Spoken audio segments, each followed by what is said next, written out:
زما نوم اجوا دی او لس کلنه یم. زه د ګندب کیمپ ثوابۍ نه راغلی یم، اوس تورخم کې یم.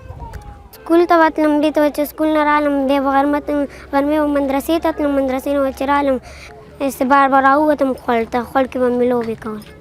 پنځم کلاس کې وم، بس دا پولیس رالو وایي زه یې دې په زور راویستلو، بس زما هغه ځای کې سکول ختم شو.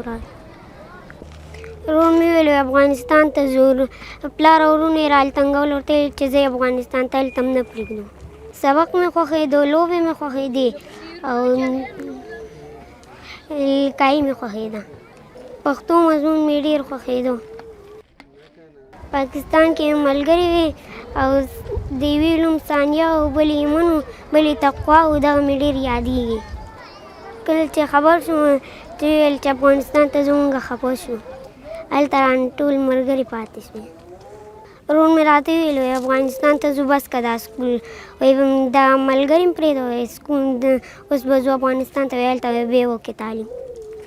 پلین کوچ کې رالو، پولیسانو رانه څه پیسې واخیستې او داسې را پرېوستو وې. تورخم کې چې کوم کیمپ کې وو هلته سوری هم نه و، نه اوبه وې، نه تشنابونه وو، دغه شانتې ناست وو. دا غرونه مې ویندل، چمنونه مې ویندل، ټول ځایونه مې ویندل. کور هم نشته، مجبور یو چې همه وو په ډاګه وو، هغې کې به ناسته پاسته کوم. چې خپل کور مې سکول ته ځم او لوبې. زه غواړم چې سکول شروع کړم بېرته، ځکه چې تعلیم مې پوره شي. غواړم چې سبق ووایم یا ډاکټره یا عالمه رانه جوړه شي. حکومت نه غواړم چې ماشومانو ته تعلیم ورکړي او کوشش ورسره وکړي چې زده یې کړي ورته. چې د چا کورونه نه خپل کورونه دې وله ورکړي، چې څوک غریبانان یا ایله دې روپۍ ورکړي. هلته یو ځای و، زما پلار ډېره بوتله، ما مې ډېر خوښ شوي وو. ایس ټیپا کې رش و، ګاډي ډېر وو، ټرېلې روانې وې، دغې نه به هېرېدمه. Arafat Jamal is the representative of the UN High Commissioner for Refugees in Afghanistan, and he joins us now live from Kabul. Sir, thank you so much for being on the program. You just saw that piece there where that 10-year-old girl, Ajwa, was describing her life, and she says that her family doesn't have a place to go. They're going to set up a tent on an open piece of land in Afghanistan, and I wonder, is her story typical, or is she the exception to the rule? Thank you very much, Scott, for having me on and also for really highlighting the human dimension of what's going on. The returns of Afghans from both Pakistan and Iran is one of the largest return phenomena we're seeing globally. Last year alone, 2.8 million people returned from both countries, often under suboptimal circumstances. But behind every number is a human being, and this poor little girl that you have featured is one of those stories. And I've seen dozens and dozens of them as I go through the borders and in Kabul itself. People are caught up in the larger political games that are being played, and they are suffering and adding a layer of suffering onto Afghanistan itself.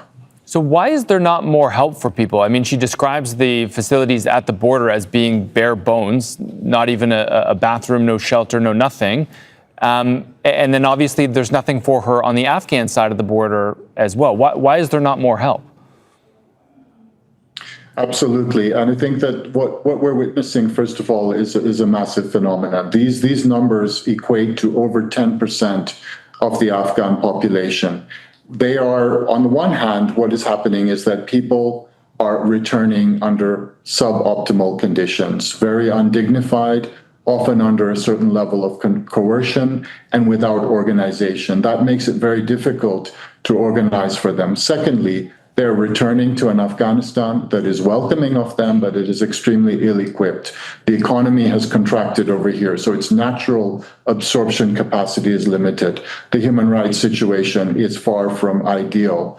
And for the international aid community, which we are doing our best to respond, UNHCR and United Nations agencies and NGOs, our cutting has been dramatically cut. So it's a combination of factors that is creating a very difficult situation, but we're doing our best to respond.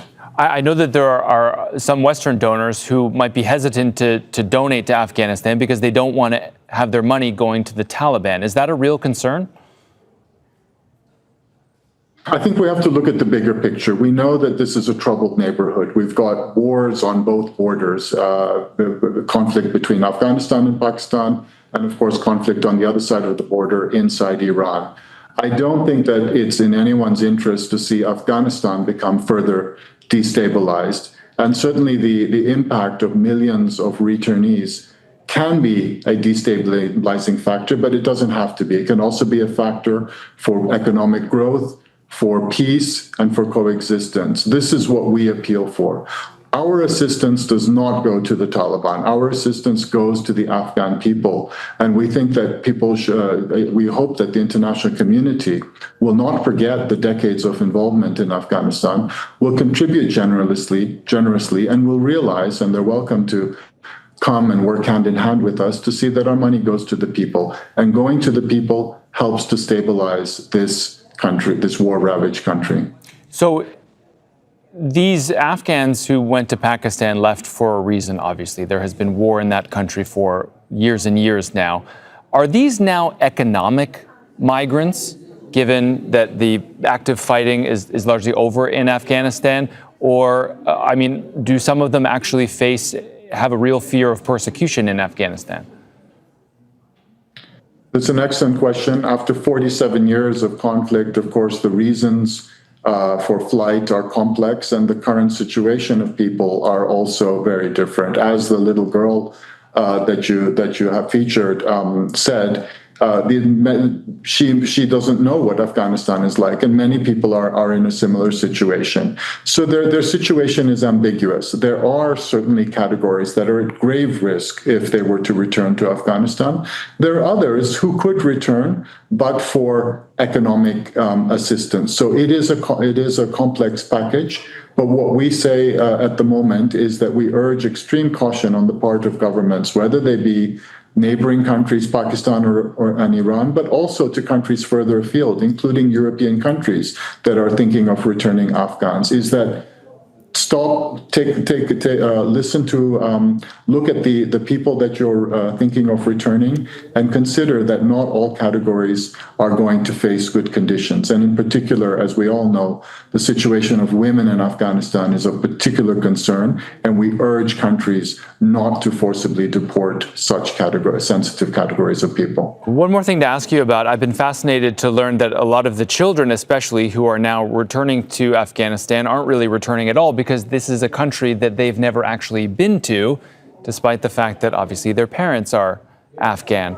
Are there any linguistic or cultural integration issues that they're having to deal with in Afghanistan?